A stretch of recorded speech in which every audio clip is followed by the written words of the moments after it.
While you can't truly set Spectrum TV as the system-wide default on a Samsung Smart TV, you can create a default-like experience.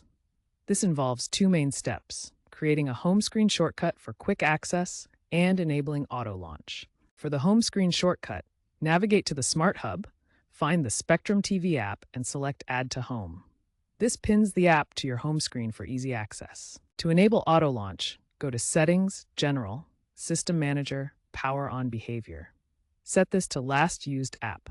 Now when you turn on your TV, it should automatically open the Spectrum TV app, mimicking a default setting. Note that updates to the TV's OS or the Spectrum app might occasionally affect this auto launch behavior, requiring you to re-enable the setting.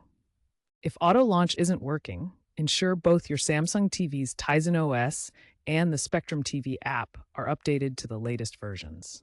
Check App Permissions in the TV settings to confirm Spectrum TV has the necessary permissions to run on startup.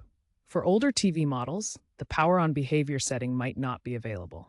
Also, remember you'll need to log in with your Spectrum credentials for full app functionality. Looking ahead, Samsung's Tizen OS is expected to include more intelligent app management features, potentially using AI to prioritize frequently used apps like Spectrum based on your viewing habits.